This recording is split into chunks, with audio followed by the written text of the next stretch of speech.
Bata pa lang po ako. Kaya ko nang pumunta sa laot. Lahat po ang tinrabaho ko. Siguro po dahil po napag-rebeldehan ko po yung tatay ko kasi napakapabaya po. Simula po 2 years old po ako. Wala na po akong nanay. Saan lang po kumain doon?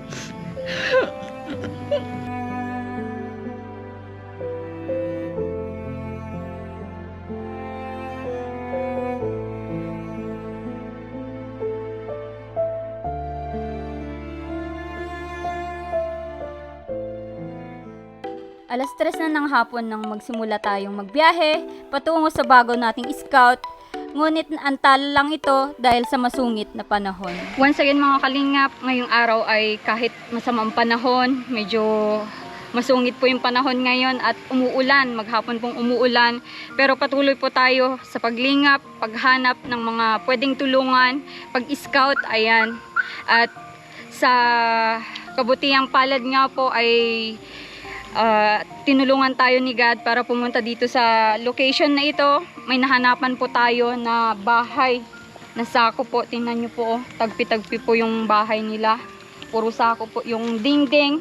At nakausap ko nga po yung nakatira dyan kung gusto niyang magpa-vlog o pwedeng isadula yung kanyang buhay sa atin, ma-share. Ayan, puntahan po natin kung pasok po siya sa criteria. Hello po, ate. Kamusta po kayo? Medyo mabuti naman po. Bakit medyo mabuti? Mabuti po at nakaraos na po kami sa ano po kasi po nakapanganak po ako ng mabuti. Kaso tulo-tulo po itong bubong namin. Ang gusto ko lang po sana kung sino man po yung nakakapanood po, sana po matulungan po kami. Wala po kaming sariling bahay.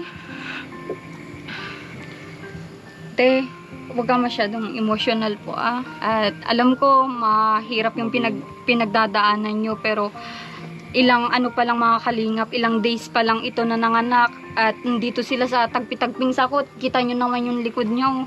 Talagang sako po lahat yung pinag-anuhan niya, tinitirahan niya kasama ng baby niya. At tanungin natin kung ano yung pinagdadaanan. Ano ba yung pinagdadaanan mo? Bakit ganyan yung mo, emotional mo, ate? Mahirap po talaga kasi po ang asawa ko po wala po siyang trabaho. Minsan po pa-extra na lang po siya. Itong bahay nga po namin, pinagtitiisan lang po namin to. Nagtitiisan nyo? Opo. Kasama nyo yung baby nyo ngayon? Opo. Ilang araw na ba yung yung baby mo? 5 days pa lang, magsa-7 po pala bukas. Magsa 7 days. Opo. Saan ka po nanganak, ate? Sa Medicare po, mabuti nga po at may PhilHealth po kasi po hindi po namin kaya babayaran. Ano yun, ate? Normal lang ba yung panganganak Opo. mo? Mahirap ba? Opo. Kasi mga kalingap, alam nyo ba na sobrang bata pa ito? Ilang taon ka na po? 15 po. 15 years old. Opo. Bakit ang aga mo, ate, na na nag-asawa, nagkaroon ng baby? Siguro po dahil po napag-rebeldehan ko po yung tatay ko kasi napakapabaya po. Paano pabaya, ate? Pwede mo maisalaysay sa amin? Simula po 2 years old po ako, wala na po akong nanay. Dinala po niya kami sa lola namin dun sa probinsya. Simula nung dinala niya po kami dun, wala na po siyang paki sa amin. Hindi niya na po kami napapadalan. Bata pa lang po ako. Kaya ko nang pumunta sa laot. Lahat po ang tinrabaho ko. Grabe yung mga kalingap, grabe yung pinagdaanan niyo. Ano yun, nangingisda ka, ate? Opo. Sumasama ka sa mga maglalaot? Gumagawa pa po kami ng pawid dun. Oo. Ilan ba kayong magkakapatid? 3 po. 3 kayo. Parang ikaw na yung bumuhay sa mga kapatid mo. Hindi po nagtutulungan po kaming tatlo dun sa probinsya kasi di na po kami pinapakialaman talaga. Saan ba yung probinsya niyo po, ate? Sa Cagayan Valley po. Cagayan Valley, ayun, ang layo mga kalingap. Paano ka po napadpad dito sa Bicol at nakatira na ngayon dito sa sako na bahay? Ayan. Nakilala ko po yung asawa ko sa Parañaque po. Eh nung nabuntis po ako, nag-decide po kami na pumunta na lang po dito kasi dito may matitirahan po kahit papano. Eh doon po wala po yun. Paano nyo po niraraos yung pang-araw-araw nyo ngayong mag-asawa? At sabi mo pa extra-extra lang sa mga trabaho nyo po. Opo, pa extra lang po siya. Minsan po, kumukuha na lang po kami ng mga nakatanim dyan po. Tapos, ginugulay na lang po namin. Yun po yung Mga halaman lang na pwedeng ulamin, pero hindi siya talagang totaling gulay yun Yung mga parang tanim-tanim lang sa paligid, yung kusang nagtutubo. Oo. Yun ba yung mga inuulam nyo? Opo. Grabe naman. Gaya ng gabi. Gaya ng gabi. Grabe. Ngayon, ate, may nararamdaman ka ba? Sa ngayon po, hindi pa po maayos yung tahi ko po. Ah, okay. Hindi pa siya, totally hihilom. Hindi pa po. Oo. Nagpapalakas ka pa po, may mga inuulam ka din. Opo, pinagkukuha po nila ako ng malunggay. Oo, maganda yan. Masustansya yun. Paputla siya. Paano yung mo, ate? Paano yung mga vitamins mo? May vitamins ka ba? May nireseta naman po sa akin yung doktor. Maigi nga po at libre lang po. May libre. Thanks God. At may libre ka palang nakuha. Yun, everyday mo din yun inumin. Para makatulong sa iyo at sa paghilom ng sugat mo. Opo. Oo, grabe pala. Wala na siyang nanay. 2 years old pa lang. Opo. Wala nang mag-alaga sa iyo. Asan na ngayon yung mga kapatid mo? Yung kapatid ko po, nasa pa rin po. Nasa Las Piñas po ngayon nagtatrabaho. At pag nakakapagsoldo naman po siya, nagpapadala din po sa akin. Nag-share sa iyo kahit konti. Matanong ko lang, ate, ano ba yung natapos mo sa pag-aaral? Grade 8 lang po.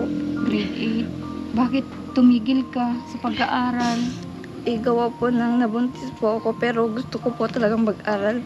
Ulit, Opo. kahit may anak ka na. Opo. Kaso nga lang, wala man yatang magbabantay, walang Napag-desisyon po namin na kapag lumaki na po yan, pag-aaralin po ako. Mag-aaral po ako. Ang bait po ng mister niyo, Opo. Oo. Sa nyo ba, sa relasyon nyo bang mag-asawa, maayos naman? Opo.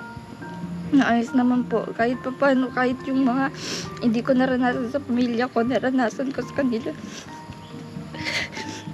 Ano ba yung hindi mo naranasan natin sa pamilya mo na naranasan mo dito sa pamilya ng mister mo? Yung minsan lang po kumain dun. Isang beses lang po sa isang araw dun. Grabe naman. Okay. Alam ko kasi mga kalingap, yung mga ganitong bagong anak ay talagang emotional po yan. Mababaw po yung luha nila, kaya naintindihan ko yung pinagdadaanan ngayon ni ate. Oo. Na ganun ba yung nyo, yung kalakaran ng buhay nyo doon? Minsan lang kayo kumakain? Opo. Yung lola mo lang ang kasama nyo? Nung nasa probinsya po ako, kinuha po kami ulit ni Papa. Kaso po, yung pagkuha na po sa amin, may iba po siyang asawa. Minsan gabi na sila umuwi, gabi na rin po ako nakakakain dun. Kaya minsan po, umaalis po ako sa bahay, pumupunta po kami. Gumagala po kami ng asawa ko dun sa Maynila. Gabi na po ako nakakauwi. Okay. Kaya ka pala nakapag-asawa ng maaga kasi ganun yung kinalakhan mo, walang nag-aaruga sa'yo, pero hindi mo man lang naisip na ituloy mo mag-aral ng maayos para at least matulungan mo yung mga kapatid mo. Mahirap po kasi yun. Kasi ang binibigay lang po sa akin pera, sakto lang po sa pamasahe ko po. Minsan po, hindi pa po ako nakakakain kaya minsan absent po ako ng absent. Hindi ka makapag-concentrate. Opo. Okay. Hirap Yung baby mo healthy naman, Opo. ate. Nilagnat nga po yan nung 3 araw pa lang po siya eh. Nilagnat. Opo. Grabe naman. Buti na siya ngayon. Okay na siya ngayon. Okay naman po. O, breastfeeding ba? Opo. Bote. O, maigi yan at breastfeeding. Basta ikaw lang yung kumain ng mga masustansyang pagkain. Di ka naman yata nawawalan ng pagkain dito. Di ka pinapabayaan. Hindi naman po. Oo, maigi yan. Grabe pala yung mga pinagdaanan mo nung nung single ka pa, nung wala ka pang Ayun mga kalingap. May mga ganito talagang tao mga kalingap na kapag asawa ng maaga, kapag asawa ng mas bata pa sa kasi yun yung nila paraan para parang takasan kung yung hirap na pinagdadaanan. Pero madaming paraan sana na makatakas, pwede silang magtrabaho sa malayo, tapos makapag-aral habang nagtatrabaho. Pero mahirap din talaga yun. Pero yun siguro yung way ni ate para matakasan yung hirap sa kanila. Yung mga kapatid mo ba ate, mga bata ba o mas ahead sila sa'yo? Ako po yung bunso. Ikaw yung bunso. Opo. Yung isa po 17 years old, yung isa naman po 20 years old po. Okay. Sa ngayon ba ate, itong tinitirhan nyo ay sa inyo ito? Hindi po, nakikitira lang po kami. Wala po kami sariling lupa at sariling bahay po. Yun, may plano bang mag-ipon yung mister mo para mapatayon ka ng sariling kahit kubo-kubo lang? Kung makakaipon naman po, paano naman po siya makakapag-ipon na wala naman po siyang maayos na trabaho. Pero gusto niya po talagang magkaroon kami ng sariling bahay. Yung bang kinikita niya, sakto lang sa mga kinakain nyo? Opo. Minsan isang araw lang po yung 300 na kinikita niya, minsan 400 po. Tapos minsan wala pa siyang trabaho. Opo. Ngayon po, mag-apon siyang walang trabaho. Wala kayong makain. Paano kanyan lalakas ate kung kakapanganak mo pa lang? Hindi naman po sila, kahit saan naman po sila pumupunta, nanghihingi po sila ng malunggay dyan sa kapitbahay. Oo. Makadiskarte lang ng pang-ulam mo. Maganda yan. At ano ba yung pwede namin maitulong sa inyo ate sa nyo, sa kalagayan nyo? Kung sana po may makatulong sa amin na makapag ng sarili naming lupa at bahay para hindi na po kami naghihirap dito. Tumutulo ba talaga yung nyo, yung bubong? Opo. Di nadadamay yung baby nyo na nagsasakripisyo ngayon. Opo. Grabe mga kalingap. Lalo ngayon tag-ulan. Ayan, may mga tayo, kababayan na na nanonood. Pwede ka pong magsalita para malaman nila yung hinanaing mo, yung gusto mong mangyari sa inyo po. Bukod po sa gusto namin magkaroon ng sariling bahay, gusto ko rin po na makahanap ng maayos na trabaho yung asawa ko. Para hindi na po siya pa-extra lang po. Para araw-araw na po may trabaho siya. Naaawa ka din sa kalagayan ng asawa mo. Syempre po kasi extra lang yung niya. Yung mga damit nga po ng bata, iniram lang po namin kasi wala po kami may pambili. Buti may nagpahiram po sa inyo. Opo. Grabe. Mga kalingap, ito yung daanan papunta kila yung tinutulungan ni Marcos TV Channel na estudyante. Hindi namin alam na itong kubo-kubo na tagpi-tagpi na sako dito ay may nakatira palang ganito, 15 years old. Bagong anak at grabing hirap din po yung kalagayan. Ayan yung mga kababayan natin dyan na na sobra-sobra sa buhay. Pwede nating i-share kung yung pwede nating i-share sa kanila. At least man lang ay malaking tulong po yun. At kung anong blessing na meron sa akin ngayon, i-share natin sa kanya mga kalingap. Sharean natin ng pangkain at mga ibang pangangailangan ni ate. Ibili niya ng ulam. At least man lang lumakas. Ano, bigyan natin sa ate. Ito ate, oh. Bili ka ng ano, pang ulam mo. Salamat po. Oo. Ito pa. Ayan, bili ka ng pwede mong ulamin. At yung bigay ko na yan ate, hindi lang yan, ano, may mga susunod pang blessing na ano, ma-share namin sa inyo para at least man lang makagaan-gaan sa pamilya nyo. No? At kung anong pwede naming maitulong sa mister mo na trabaho, pag-isipan pa namin mag-asawa kung anong pwede naming maitulong na trabaho sa kanya para may permanenteng trabaho, no? Maraming salamat po. Oo. May gusto lang sana ako itanong, linawin natin sa viewer syempre. Yung sabi mo kanina na kapag hindi ka kumakain, umaalis na lang kayo ng asawa mo ngayon. Ibig sabihin ba nung naglalayas kayo nagdidiskarte kayo ng pagkain, ganun? May trabaho po siya sa Imus dati, kaya doon po kami kumakain po. Okay. Yun, malinaw. Siya yung Hindi sila yung naglalayas lang na nagagala. nagagala. Mm. Oo. Ayan. Hayaan mo at hindi naman ito yung una at last na pagpunta namin sa iyo. Maraming salamat po. Oo. At sana may tutulong din sa atin para mabigyan kayo kahit kubo-kubo man lang. May ano ba, may pwede ba kayong tirikan ng kubo-kubo dito ng bahay? Ito po kasi, binibili po kasi dito yung mga lupa po. Ah, okay. Hindi pala pwedeng manghiram dito ng lupa. Ano? Hindi po. Mga kalingap. Yun yung mahirap dito sa Bicol. Ang hirap talaga ng ano dito. Yung mga tao dito, walang mga sariling lupa. Si mister mo ba, taga dito na talaga? Opo. Oh, Napunta lang po siya sa Cavite dahil po nagtatrabaho po siya doon. oo. Hanggang ngayon ba ate, parang bumabalik pa ba yung ano, yung mga pinagdaanan mong hirap? Yung parang nagpa-flashback sa iyo, lalo. Hindi na po, mas masaya po ako dito sa kanila. Mas nahihirapan po ako pag nandun po ako pinapapa. Ang ganda ate na nakahanap ka ng partner na syempre magpapasaya sa'yo sa kalooban mo, hindi na nahihirapan, ano?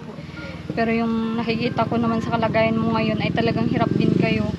Yung pinagdadaanan mo. Di mo lang masyadong ma-share sa amin kasi syempre unang pagkakataon natin mag-vlog ito. Pero sa susunod, sana ma-share mo sa amin yung mga iba pang ano, detalye ng buhay nyo para at least ma-share natin sa mga manonood. May mahabag sa inyo, di ba? Matulungan lang kayo. Oo. Sige ate, at ano, ito yung tirahan nila mga kalingap, pwede nating ipakita. Ito tayo. Okay lang ate, pakita namin. Dito nakatira yung ano, yung baby nila mga kalingap po. Ito yung maliit nila. Ano to ate, babae lalaki? Babae po. Grabe, tagpi-tagpi. Yung labas niyan mga kalingap ay ano, sako din. Sako yung ano niya, buti may ano sila, may kama na pinaghihigan dito. Lumang higaan yata ito. Oo. Ayan. Wala yung panong bata. Basta kung ano yung maitulong namin sa'yo sa susunod ate, ano? Dalan ka namin ng groceries, bigas, mga ibang pangangailangan mo. Palakas ka para sa baby mo. Isipin mo lagi, kumain ka ng maayos, isipin mo lagi yung kakainin mo is para sa baby mo kasi wala naman siyang ibang kinakain, walang ibang iniinom sa iyo lang, sa gatas mo lang kayo magpalakas ka, no? Oo, sige. Iingat ka palagi dito ate. Maraming salamat po. Oo. Anong pangalan niyo po ulit? Marie Chris. Marie Chris, ayan. Regards mo na lang sa mister mo, ano? Sige po. And mga kalingap, at buti na lang nanapan natin sila. Makapag-abot man lang tayo ng mga blessings na pwede nating i-share sa pamilyang ito. Grabe naman yung ilaw. Ayan. Thank you so much sa blessing na nasa sa atin ngayon na na-share natin sa pamilya nila. Asahan nyo po, balikan namin sila. At sana sa mga sobra-sobra dyan, pwede nyo pang sharean si Ate Marie Chris para sa kanilang mag-ina, para lumakas po siya, may makain, may pampalakas at nagre-recovery pa lang po siya. Ate, punta muna po kami. Sige po, Oo. maraming salamat po. Mag-ingat kayo dito ng baby mo, ano? Oo, ayan mo, after 2 days, 3 days, nandito ako ulit para magbigay ng blessings from God. Pray lang po. Marunong naman po yata kayo mag-pray. Oo naman po. Oo, sige, okay. Maraming Sige ate, salamat po. payakap daw ate. Huwag ka nang umiyak. Maraming Salamat po. Oh, sige po. Palakas ka. Palakas. Oo. And mga kalingap, dito ko muna tapos ang aking vlog. Thank you so much sa ating mga taga-ilaw at sobrang dilim dun sa loob. At yan, sana suportahan nyo po itong video. Malaking tulong po yung pag-nood nyo, pag-no skip ads nyo sa ating mga video. I-share nyo po, mag-comment po kayo kung anong gusto nyo mangyari sa family nila. At thank you so much din po sa kasama natin Marcos TV Channel, Rans at kay Denver. Thank you so much. God bless.